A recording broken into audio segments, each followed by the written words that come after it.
this video I'm going to look at the Widgy Pry Tool, which is this just unbelievably affordable, very simple, very lightweight, very small, incredibly strong pocket pry tool, which I think is just exactly the thing I've been looking for over these years. I previously was using the Vero Fulcrum Mini. There's a lot of issues that we're going to explore in this video in terms of the design of that and the materials. We're going to look at the difference between titanium and stainless steel.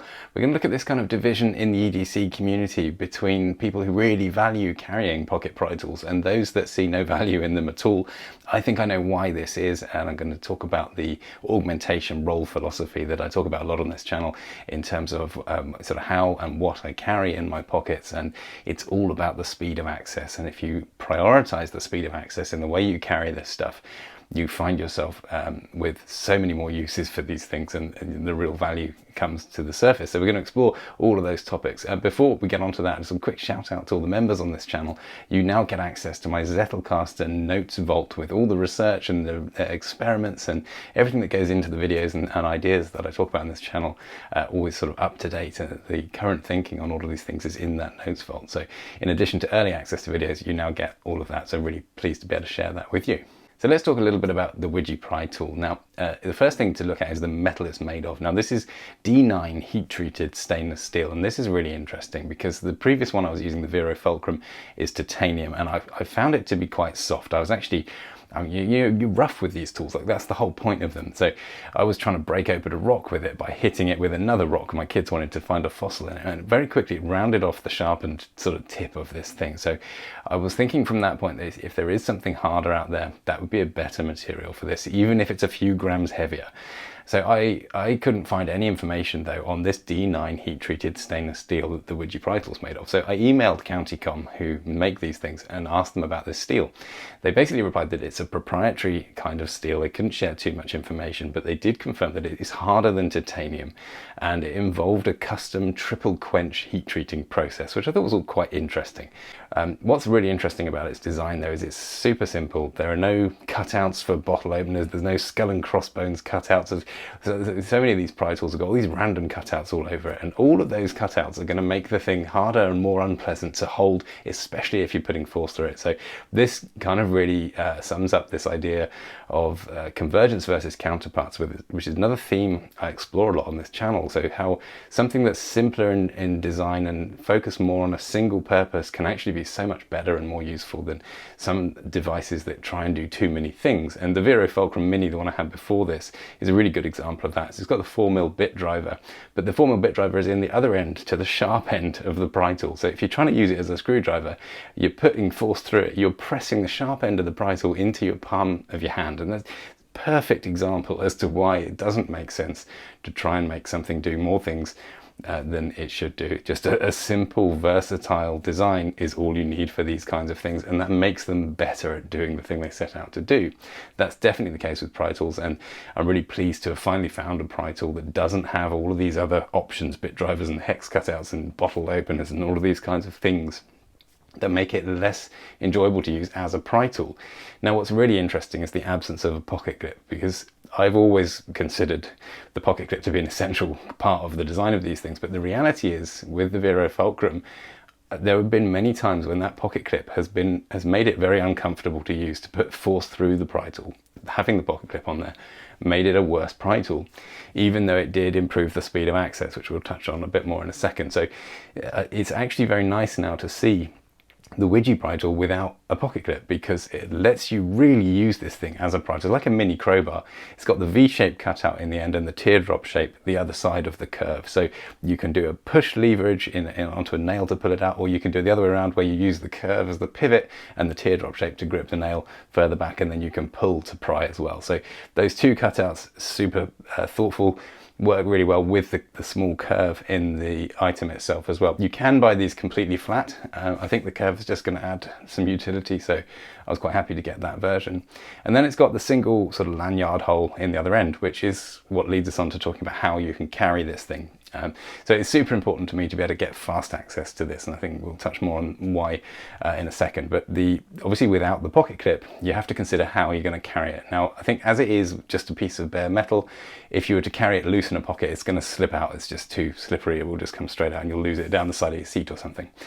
what a lot of people do is they wrap these things, weave a paracord sort of grip around it using the holes, and that looks really good, and it's obviously a store of some paracord, makes it really grippy, and that I think would stop it slipping out of your pocket if you did just want to carry it loose. But then of course with the lanyard hole you could put a carabiner sort of clip on it and keep it on a belt loop. You could also use the little suspension pocket clips, so sort of hang, you know, deep hang in the pocket with the pocket clip hanging off the top, so you could just quickly pull it out that way.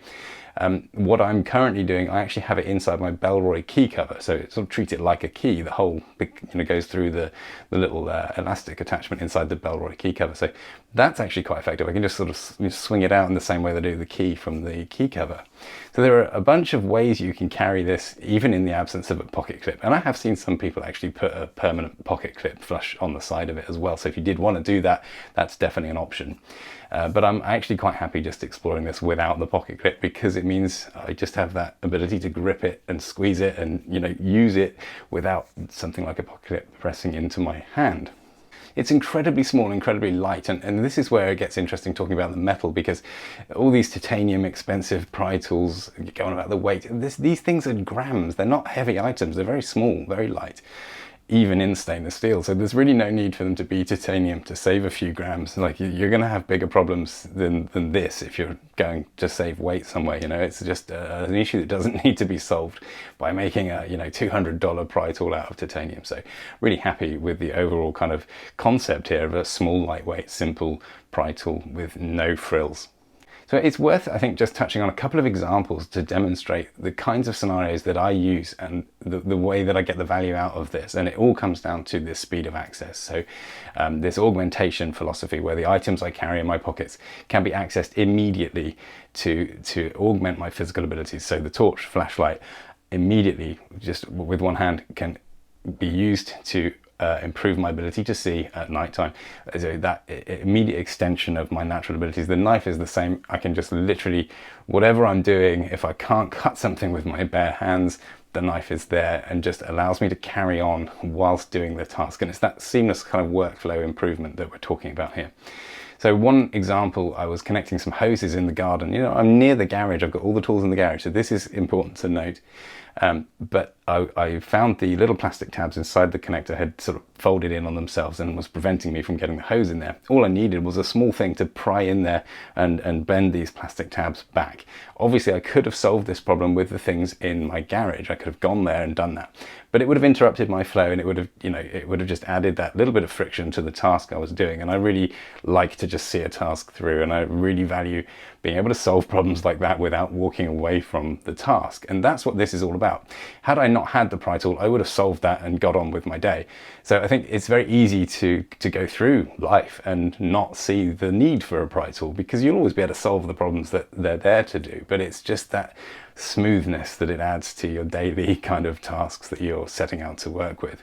Another example was changing a light bulb in the Land Rover. So the whole headlight cluster comes off without any tools. You don't need a screwdriver or a spanner or anything. It's really brilliant, but it does use these metal tabs, and they can be very stiff, and it's quite hard to just pull up with your bare fingers. You can't quite put enough pressure onto the tips of your fingers without just really hurting your fingers. So with the pry tool, you can just use that, grip the whole of the pry tool, and then put all of your pulling force through to the tip of the pry tool under the tab and slide it up. Obviously, again, without the pry tool, I could have solved that problem in any number of other ways. It's just that having it in your pocket with the super fast access is where that value really comes from.